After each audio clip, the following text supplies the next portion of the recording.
আসসালামু আলাইকুম, আমি শিমু বলছি। শিমু এরিনা কিচেনে আবারও নতুন একটি ভিডিও দেখার জন্য আপনাদের সবাইকে স্বাগতম জানাচ্ছি। দেশ এবং দেশের বাইরে থেকে যে যেখান থেকে আপনারা আমার ভিডিওটি দেখছেন, আশা করি আপনারা অনেক অনেক ভালো আছেন আর সুস্থ আছেন। আলহামদুলিল্লাহ, আমিও অনেক ভালো আছি।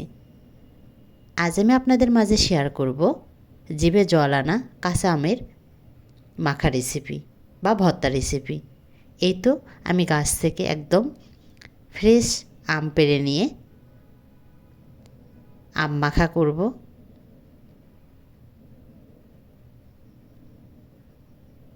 আমি দুটি আম ছিঁড়ে নিলাম।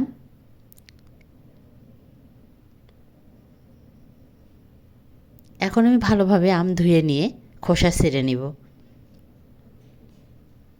এই তো খোসা ছিঁড়ে নিয়েছি।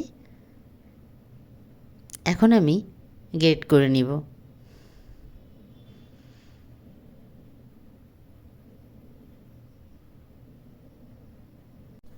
প্রচণ্ড গরমে দুপুরবেলা এই কাঁচা আম মাখা খেতে খুব ভালো লাগে, বিশেষ করে যদি একদম টাটকা আম হয়, সঙ্গে সঙ্গে মাখা যায়, খেতে আরও ভীষণই ভালো লাগে।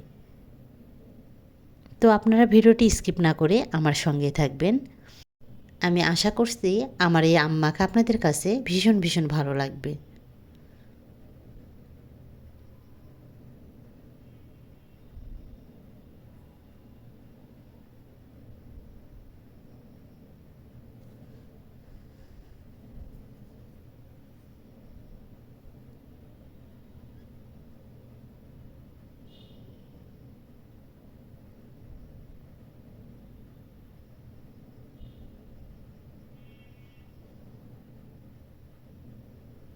এইভাবে আমি দুটি আমি গ্রেট করে নিলাম।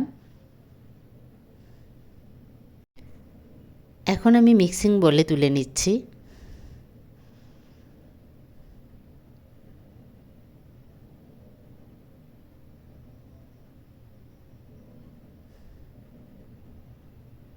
এখন আমি একে একে সব উপকরণ দিয়ে দিচ্ছি।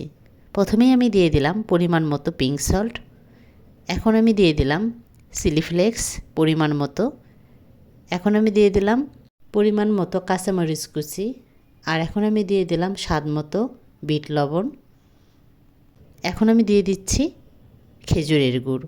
আপনারা চাইলে গুড় অথবা চিনি দিয়েও মাখতে পারেন, কিন্তু আমার কাছে গুড় দিয়ে মাখাটাই বেশি টেস্ট মনে হয়, তাই আমি গুড় দিয়ে মেখে নিচ্ছি।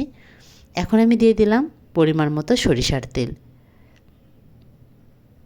এখন আমি হাতের সাহায্যে ভালোভাবে চটকে নিব।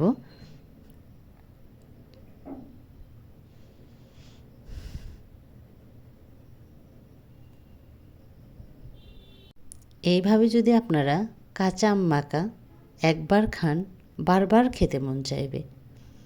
একদম জিভে জল আসার মতন এই কাঁচা আম মাখা গ্রীষ্মের দুপুরে খেতে কিন্তু জাস্ট ওয়াও। আমার মাখা কমপ্লিট হয়ে গেছে। এখন আমি সার্ভের জন্য প্লেটে তুলে নিব।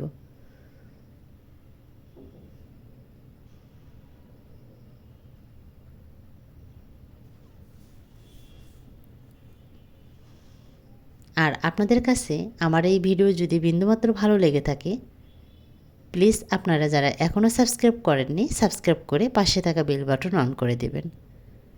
আর আপনারা যারা ফেসবুক পেজ থেকে দেখবেন, পেজটি ফলো করে দিয়ে লাইক দিতে ভুলবেন না। আপনাদের সাপোর্ট, আপনাদের ভালোবাসা ছাড়া আমার এগিয়ে যাওয়া কোনোভাবেই সম্ভব না। তো আপনারা সবাই আমাকে বেশি বেশি সাপোর্ট দেবেন, আমি যাতে আপনাদেরকে ভালো ভালো ভিডিও উপহার দিতে পারি। আর আপনারা যারা এখনও কাঁচা আম মাখা খাননি, প্লিজ একবার হলেও বাসায় ট্রাই করবেন। খেতে খুবই দুর্দান্ত মজাদার। আর পরবর্তীতে ভিডিও দেখার আমন্ত্রণ জানিয়ে আমি এখানেই বিদায় নিচ্ছি। আপনারা সবাই অনেক অনেক ভালো থাকবেন, সুস্থ থাকবেন, নিজের প্রতি যত্ন নেবেন। আর আপনারা সবাই আমার পরিবারের জন্য দোয়া করবেন। আল্লাহ হাফেজ।